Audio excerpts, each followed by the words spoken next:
ইদু দেখো মোড়ল সাহেব এসেছেন। স্যার আমরা তো গরিব মানুষ। আহা, মোড়ল সাহেব এভাবে বলছেন কেন?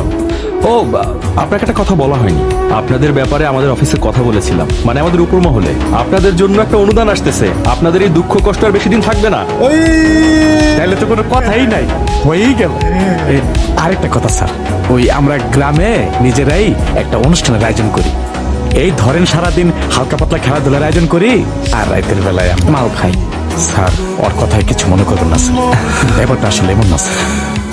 আমরা ওই সবাই মিলে একটু হালকা পাতলা খানা পিনার আয়োজন করি, আর একটু গান বাজনার আয়োজন করি। আপনারা যেহেতু আসছেন, তাই ভাবলাম যে আপনারা অনুষ্ঠানে উপস্থিত থাকলে আমরা খুব খুশি হব। ঠিক আছে মোড়ল সাহেব, তাহলে এবারের অনুষ্ঠানের দায়িত্ব সব আমাদের। খুশি?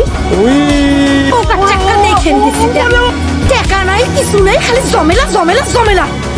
টাকা নাই, পয়সা নাই, জমেলা মুশকিল। আচ্ছা, আমরা গ্রামের যেভাবে এসেছিলাম শহরেও কি সেভাবেই যাব? হ্যাঁ স্যার, সামনে একটু হেঁটে যা মোটরসাইকেলে চড়ে নদীর ঘাটে, তারপর নৌকায় চড়ে ওপার দিয়ে অটো চড়ে শহরে চলে যাবো স্যার। স্যার ওকেই খালি কিনে দিবেন, আমাকে কিনে দিবেন না? আচ্ছা তোমাকেও দেবো। তাহলে কালকে অনুষ্ঠানটা খুব মজা করবা, তাই না? হেভি মজা হবে স্যার। জামা পছন্দ হয়েছে? হেভি। দেখি ব্যাগটা দেখি, খুব সুন্দর।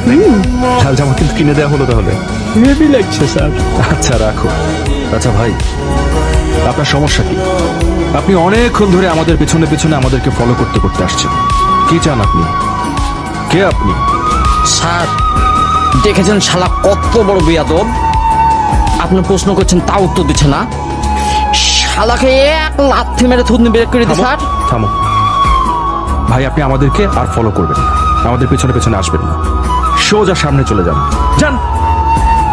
শালা পাগল। উমা স্যার, ভগৎ করে হারিয়ে গেল। স্যার জিন নাকি? দেখেছো? কি জানি রে। স্যার চলেন এখান থেকে। চলো আগে। দেখলেন স্যার, জিনের মতন ভগম করে হারিয়ে গেল। চলেন তাড়াতাড়ি, এখানে বেশিক্ষণ থাকা যাবে না। জোরে জোরে হাট। আমাকে নিয়েছে ভাই, জিনে খাই নিবে।